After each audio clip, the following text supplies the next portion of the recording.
नमस्कार मंडळी. मी doctor Purnima Gauri, neurologist.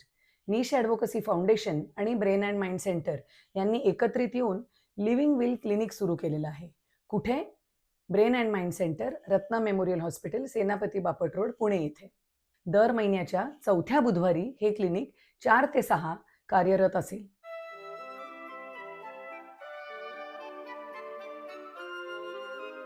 ह्या क्लिनिकमध्ये काय होतं?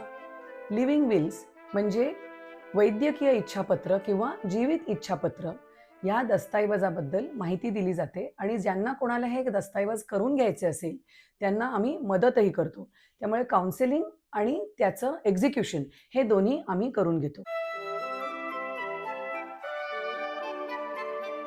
जीवित इच्छापत्र याच्याबद्दल जागरूकता खूप कमी आहे, तर त्याच्यासाठीच माहिती देण्याकरता हा व्हिडिओ.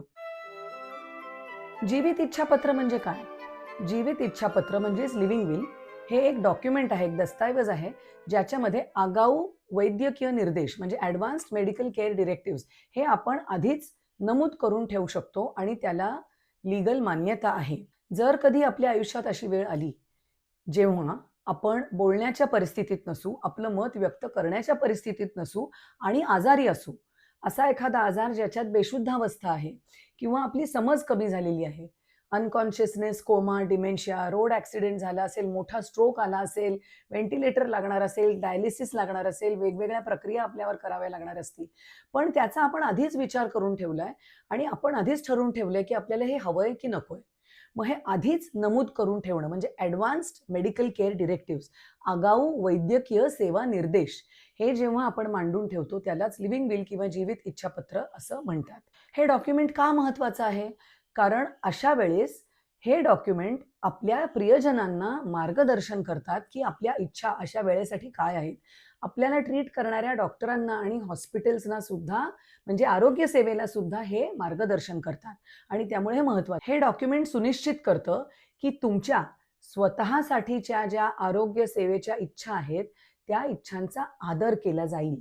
जर एखाद्या व्यक्तीला बरा न होणारा आजार झाला असेल म्हणजे टर्मिनल इलनेस, तर ह्या डॉक्युमेंटद्वारे कोणत्या ट्रीटमेंट आपल्याला हव्या आहेत, कोणत्या ट्रीटमेंट आपल्याला नको आहेत, म्हणजे आपली उद्दिष्ट काय आहेत स्वतःसाठी, आपली काळजी कशी घेतली जावी त्या अंतिम समयी, याचे इन्स्ट्रक्शन्स आपण नमूद करतोय. यामुळे नको असलेल्या वैद्यकीय प्रक्रिया ह्या टळणार आहेत आणि तुमच्या कुटुंबियांचा मानसिक आणि आर्थिक तणावसुद्धा कमी होणार आहे. 18 वर्षावरील कोणतीही व्यक्ती जीवित इच्छापत्र म्हणजेच लिव्हिंग विल करू शकते. Once you are an adult you can make a living will. हे इच्छापत्र एकदा केलं की तुम्हाला जर ते रिवाईज करायचं असेल, मे बी काहीतरी मेडिकल ॲडव्हान्स झाला, काहीतरी मिरॅक्युलस शोध निघाला ज्याच्यामुळे अमुक आजार पूर्ण बरा होऊ शकतो असा शोध लागला, you can always revise your living will. तुम्ही हे जीवित इच्छापत्र पुन्हा बनवू शकता. It is not a permanent document. तुम्ही हे डॉक्युमेंट का करावं? तुमच्या जीवनातल्या ह्या टप्प्यावर सुद्धा एक आपला कंट्रोल राहावा, ऑटोनॉमी आपली राहावी, म्हणून ही सुविधा दिलेली आहे, राईट टू ऑटोनॉमी. माझा फायदा होणार आहे का? माझं नुकसान तर नाही होणार? ह्या गोष्टींचा आपण आत्ताच विचार करून ठेवू शकतो, जेव्हा की आपली बुद्धी अगदी व्यवस्थित काम करते. मग तुमच्या उपचारांविषयी, तुमच्या आरोग्य सेवेविषयी ज्या काही निवडी आहेत, त्यांचे पालन केले जाईल, त्यांचा आदर केला जाईल याची खात्री असते.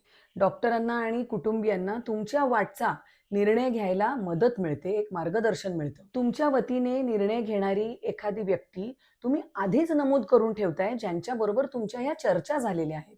त्यामुळे हे महत्त्वाचं आहे. जेव्हा आपली प्रकृती एखाद्या अशा वाईट आजारामुळे खालावेल, तेव्हा कम्फर्ट केअर, आपण शेवटच्या श्वासापर्यंत कम्फर्टेबल असू याची पण खात्री आपल्याला आधीच नमूद करून ठेवता येते. Brain and mind centre, Ratna memorial hospital, सेनापती बापट रोड, पुणे इथे आम्ही हे लिव्हिंग विल क्लिनिक सुरू केलेलं आहे.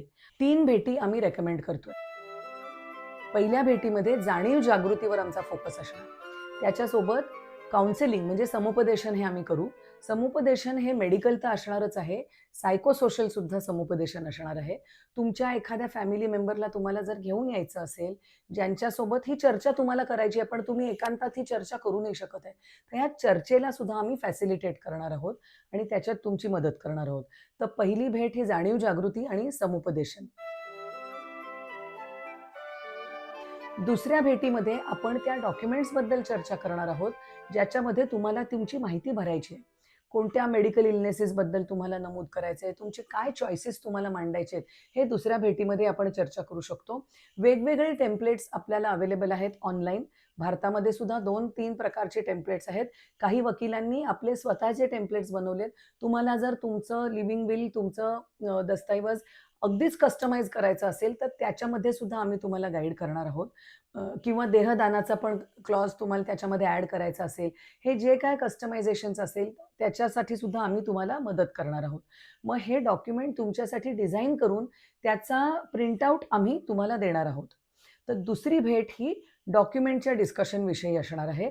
तिथे सुद्धा तुम्ही तुमच्या फॅमिली मेंबर्सना घेऊन येऊ शकता. तिसरी भेट जी आहे ती डॉक्युमेंट फायनलायझेशनची भेट असणार आहे. ज्याच्यामध्ये आपण जे काही दस्तऐवजात लिहितोय, डॉक्युमेंटमध्ये नमूद करतोय, ते सगळं आपण फायनलाइज करणार आणि जर तुम्हाला नोटरायझेशनची गरज असेल, तर आम्ही नोटरीला सुद्धा अरेंज करणार आहोत. जर तुम्हाला नोटरायझेशन तुमचं करून घ्यायचं असेल, तर ते सुद्धा तुम्ही करू शकता.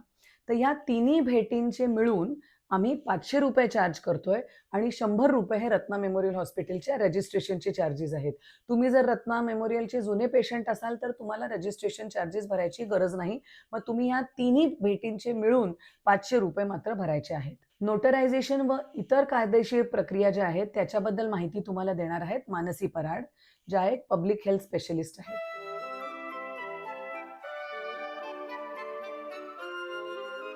आजच्या वैद्यकीय काळामध्ये मेडिकल सेवांमध्ये, आरोग्य सेवांमध्ये खूप साऱ्या ट्रीटमेंट्स अवेलेबल आहेत. कोणताही आजार म्हणालात, तर तो सिव्हिरिटीमध्ये जेव्हा वाढतो, तेव्हा वेगवेगळ्या प्रक्रिया अवेलेबल असतातच, कारण संशोधनच इतकं होतंय. पण त्या सगळ्या प्रक्रिया आपल्या त्या आजारासाठी त्या क्षणी खरंच फायद्याच्या असतील की नाही, हा वेगळा चर्चेचा विषय असतो. आजाराचं स्वरूप जर असं असेल की इर्रिव्हर्सिबल स्टेटमध्ये पोहोचलोय, तर मेडिकली आणि लीगली आम्हाला तर त्या तुम्हाला ॲडवाईस करायलाच लागतात. पण त्या करून घ्यायच्या की नाही आणि मग आजाराची अवस्था कशी आहे ही डॉक्टर बरोबर चर्चा होणं अतिशय महत्त्वाचं असतं. आणि म्हणूनच या लीगल विलविषयी आपण विचार करणं गरजेचं आहे. तर तुम्हाला फक्त पहिल्या भेटीला जरी यायचं असेल, पहिल्या आणि दुसऱ्या भेटीला जरी यायचं असेल, तरी पुढे व्हा. आजकालच्या काळामध्ये लिव्हिंग विल्सबद्दल विचार करणं गरजेचं आहे. लिव्हिंग विल करणं गरजेचं आहे. कारण आपल्या शरीरासाठी, आपल्या मनासाठी, आपल्या ह्या सगळ्या देहासाठी कशा पद्धतीने आरोग्य सेवेने आपली सेवा केली पाहिजे. आपण कम्फर्टवरती विचार करायचा आहे, की नाही माझ्यासाठी सगळं करा आणि नसेल उपयोग होणार तरी व्हेंटिलेटर लावूनच हवाय, असा हट्ट करायचा आहे. काय हवंय आपल्याला? आपल्या देहाची देखभाल कशी झाली पाहिजे त्या अंतिम क्षणी, याच्यावर आपला कंट्रोल आहे. कायद्याने आपल्याला त्याच्यासाठी काही हक्क दिले आहेत आणि ते हक्क ह्या लिव्हिंग विलच्या स्वरूपात आहेत. सो प्लीज कम फॉरवर्ड आणि ह्याच्या आधी जाणीव जागृतीसाठी तरी तुम्ही पुढे व्हा. आमच्या पहिल्या 2 व्हिजिट्स तरी तुम्ही करा आणि या आम्हाला भेटायला. आम्ही आहोत तिथे दर महिन्याच्या 4थ्या बुधवारी brain and mind centre, Ratna memorial hospital, सेनापती बापट रोड इथे. तुमचे काही प्रश्न असतील तर नक्की विचारा, कारण मग पुढच्या व्हिडिओजमध्ये आम्ही त्या प्रश्नांना उद्देशूनच तो व्हिडिओ बनवू आणि ह्या विषयावर चर्चा तर झालीच पाहिजे. महत्त्वाचा विषय आहे. आपल्या आरोग्य सेवेविषयी आपण निर्णय घेणं हे अतिशय महत्त्वाचं झालेलं आहे. आगाऊ निर्देश, ॲडव्हान्स मेडिकल केअर डिरेक्टिव्हज. निश ॲडव्होकसी फाउंडेशन हे ब्रेन अँड माइंड वेलनेससाठी काम करतं आणि आमचे वेगवेगळे इनिशिएटिव्हज याच्यासाठी सतत कार्यरत असतात. जानेवारीमध्ये परत एकदा आमचा बोलावा विठ्ठल आणि मृत्युंजय हा कार्यक्रम होणार आहे. So please stay tuned and subscribe to our channel for more such details. Thank you.